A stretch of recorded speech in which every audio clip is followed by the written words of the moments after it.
Chapter 1. My home is my nest is my home.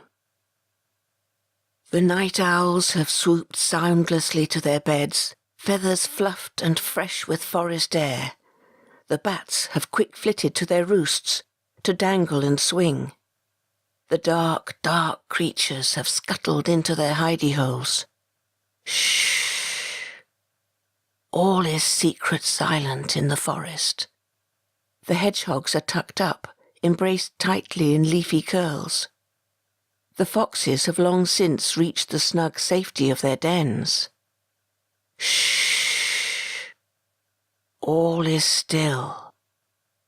Sleep hangs heavy in the air, awaiting the dawn. This is the magical moment when night meets day. A pause, as night ceases and the sky softens. A pale finger of light points to a great ramshackle gathering of twigs and sticks, feathers and moss, a magnificent magpie jumble of collected bird-bedding scraps high up in a tree. A rope bridge links this nest, precariously, to the nearest sturdy branch of a neighbouring pine. A worn, rickety-pickety ladder leads down to the forest floor. Finra, the tree troll, stirs. A snuffle, a rub of the nose.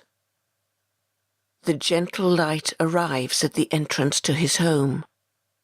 A fresh day. Dewy brightness to welcome into the forest. With a clearing harumph of his throat, a yawn and a stretch, Finra fastens the buttons on his dungarees and collects his green floppy hat from a twig hook. He climbs out through the nest hole and breathes in the pine-scented air with eyes closed, better to savour the moment. Then, with hat now covering balding head, white whiskers protruding from underneath, the tree troll tap-taps his weather stick and addresses the birds nesting around him. Gushty morgie, my little or tweetors. Die morgie songly, please or. Hearing familiar troll talk, tiny waking chirrups ensue, bird nudgings and shufflings, blinks and chatters. A few more taps, a dramatic pause, as Finra raises his hands to conduct. Un, tvo, three. In wonderful unison, the dawn chorus begins. This was how every day began for Finra. He had lived in his special tree house for countless years, adding to its nest structure season on season. His many bird companions lodged with him, and came and went with the passing of time. The old troll had known generation after generation of fat wood pigeons, pied flycatchers, and tree pipits. He had shared his nest home with turtle doves and cuckoos, woodlarks and waxwings. He had families of needletails close by in the hollow trunks, and he knew all the woodpeckers' mothers, fathers, sisters, brothers, nieces, nephews, and cousins. He even had tawny owls waking at night and silently taking flight from their tree holes, returning later with their supper. Every morning, Finra would rise before the forest itself had woken. Every morning he would tap-tap his weather stick. Every morning he would conduct the dawn chorus. The bird song floated this morning, like every other, through the wakening woodland, encouraging others to join in. The tweets, chirrups, chirps, peeps and twitters swelling into a musical refrain which no living creature could ignore. At the sound, other forest trolls awoke, stretching and yawning, smiling and blinking, all happy to live in their secret homes tucked away from the big people. Hildy cut bread and spooned out bilberries for breakfast. Tom collected his bucket of fjord water and let Grimo out to stretch his paws. Dotta warmed goat's milk over her fire, humming and swaying, as Grimhildra stacked the wood. Hairy Bogey and Ulf heard the birds, but knew it was their signal to sleep on in their smoky home cave above the fjord, tired from their nighttime gatherings.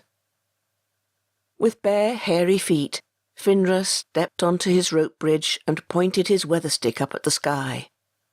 He nodded in satisfaction, his troll tail swishing slightly. "Sonnerig mit whisperu cloudus," he murmured. "Verist gusti, gusti." It was going to be a perfect day for tending to his flowers. The tree troll turned back to look at his home, and he drew in a breath of satisfaction and great pleasure.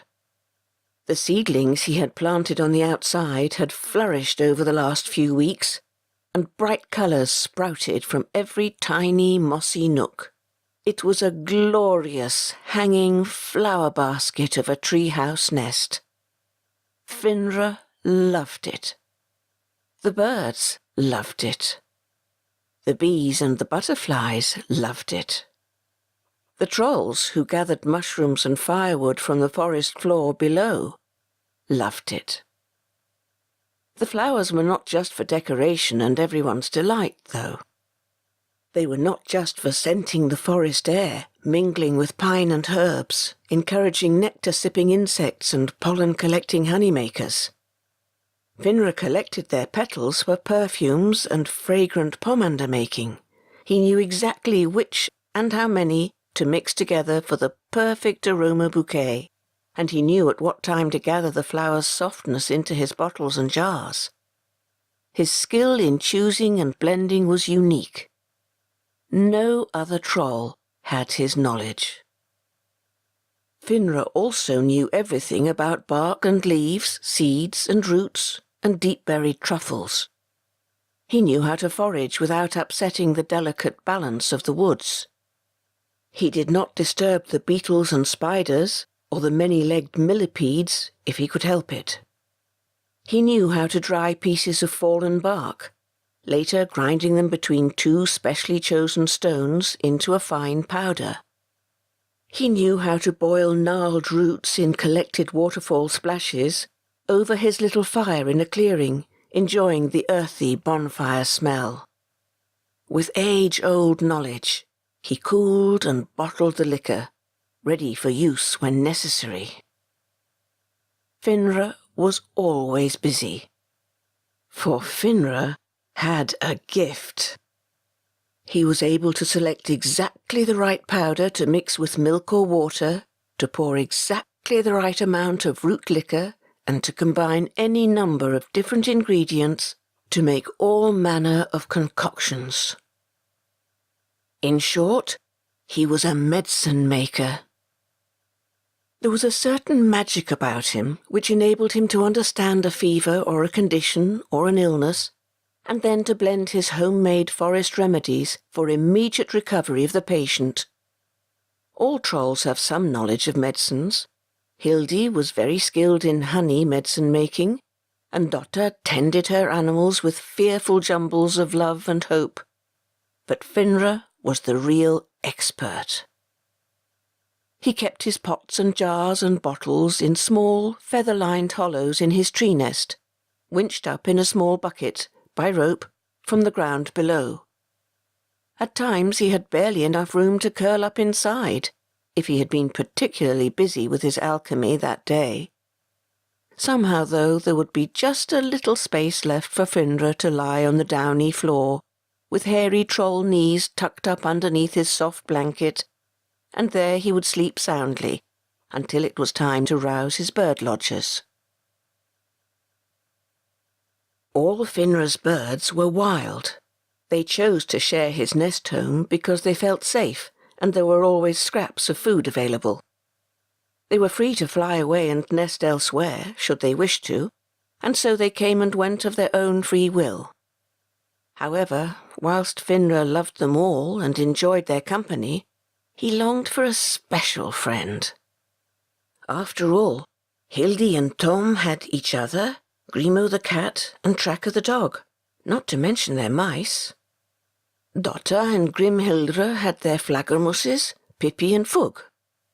Hairy Bogey lived with Ulf, and even Snorri Magnus had Herpet the frog. Finra had hoped a little hedgehog he came across one day would adopt him, but getting a hedgehog up and down the tree had proved tricky, and it was far kinder to leave him snuffling for worms amongst the leaves. So, it was with some concern, but also a certain degree of excitement one day, that he found a lost egg. There was no evidence of the nest from which it had come. The parents were not calling for it. They were nowhere to be seen. Luckily, it was still perfect, smooth, glossy, and olive brown. And still warm. Finra picked it up from the moss which had cushioned it, turned it over tenderly in his knobbly fingers, and then popped it under his hat. It made him smile. An egg on an egghead. He made haste back to his tree, carefully climbing his rickety-pickety ladder to the rope bridge, hoping and hoping that the egg would survive. For 14 vigilant troll dawns, Finra kept his hat on his head. He slept upright, as best he could, so his hat incubator would stay in place, snugly cosseting the precious contents. Occasionally he would roll his head gently on his shoulders to turn the egg as a mother bird would in the nest. When his head itched, he did not scratch. Then, as Finra was walking in the woods one fine morning, he felt a slight movement under his hat.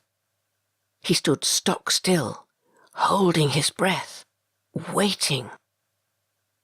Could it be? Yes, there it was again. Without doubt, the egg was twitching slightly. Its smooth shell was moving against his own bald crown. Finra looked around for a comfortable spot to sit down and quickly espied a risen tree root covered in fallen pine needles. He lowered himself down, keeping his back and head poker straight, and cautiously removed the soft floppy hat for the first time in 2 weeks, carefully rolling the egg into it. A delightful rush of cool air freshened his head. Holding the hat in both hands, he peered in. There was the egg nestled cosily, with a definite, fine hairline crack beginning to show. "Yo, yo!" Finra exclaimed in joy.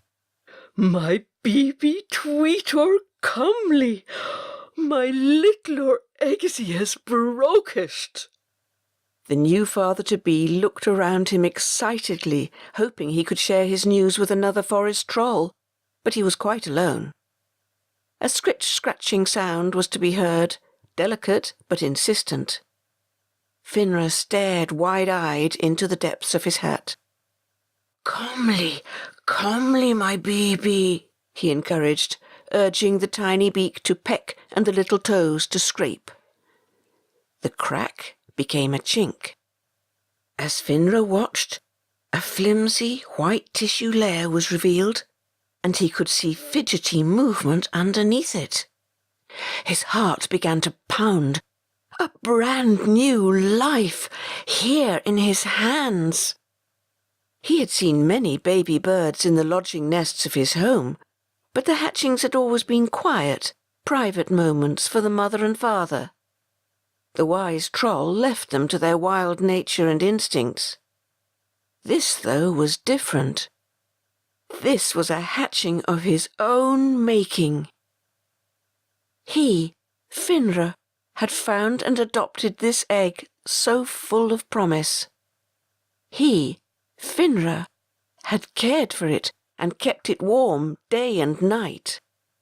He, Finra, was responsible for maintaining the little life which was erupting in his very own hat.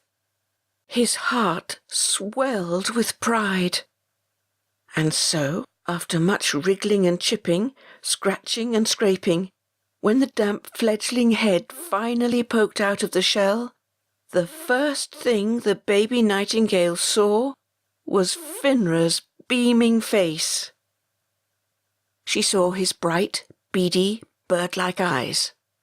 She saw his long, poky, beak-like nose. She saw his happy, gappy-toothed grin. It was love at first sight. "Hallo, my baby," whispered the tree troll, watching the bird put her head on one side to consider him. "Im lovely oo. Oh, stay with me, please, or." Grimhildra and Dotter were firm when Finra asked for their advice. The two sister trolls were used to looking after wild animals which they rescued from danger in the forest, and they certainly knew the heartache of letting them return. They knew it would be wrong for Finra to try to keep the baby bird as a pet. He could feed her, like her parents would have done, but when the time came for the nightingale to fly from Finra's nest, he must let her go free. Finra knew they were right. If the little bird chose to stay, that would be wonderful. But if she chose to fly off into her own life, so be it. So, lovingly, he cared for the bird, which he named Licinia, feeding her on ants and chewy little grubs and insects until she was big enough to find her own. He understood her tweets, her songs, her chatter. He delighted in her plain brown feathers and dull appearance, thinking her quite the most perfect little bird he had ever seen. He listened enthralled as Licinia found her adult voice. On still, late summer evenings, the nightingale would sit perched on Finra's toes and entertain all who could hear her, with the most melodious of bird-songs. Her warbles and whistles echoed through the nighttime wood when all the other birds were quiet. She had a captive and captivated audience. Licinia chose to stay. The dawn chorus finished as the sun rose to settle amongst wispy summer clouds. In a clearing in the forest, Finra busied himself with a small cooking fire and stirred some sticky porridge in his old pot. He was just about to sit down and eat when he heard his name being called. Looking up, he saw his good friend Tom striding towards him, Tracker at his heels. A small jar was swinging from a loop on Tom's green dungarees, and a clutch of dried nettles was in his hairy troll hand. "Hallo, Tom. Komli and eat eg breakfast with me," greeted Finra, waving his wooden spoon over his head, blobs of porridge dripping from it. "Yo, yo, thanken. Tom grinned, taking his place by the smoking fire and patting the ground to show Tracker where to sit. He had already eaten, but it would have been impolite to refuse the usual troll hospitality. Bring our gusty buzzer honig and nettles for tay, Finra," he continued. "Hildy shoo mir to dagen. Hildy mecken pictures for biggie men or dis morgie." Finra nodded in understanding, and they sat in smoky, companionable silence as the tree troll stirred the contents of his pot. Sometimes it was good to be like this, just the two of them, in the forest. Tom away from his beloved troll lady, doing man stuff with Finra. Sometimes Hildy wanted their little home to herself, so she could spend some happy hours making her pictures.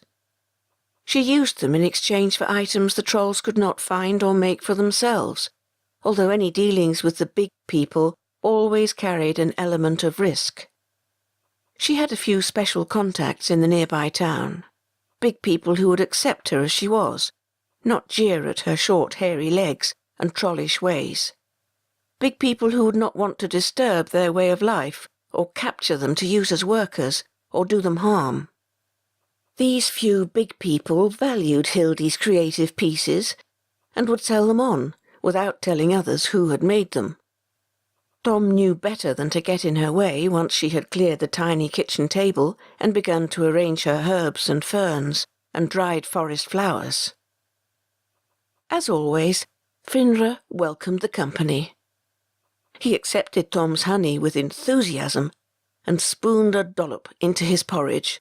Then he scrambled up his ladder and returned, swinging from his treehouse like a monkey, with 2 wooden bowls he had fashioned recently from fallen pine. Tom replaced the cooking pot with another, filled with water this time, dousing the nettles, letting them heat and stew.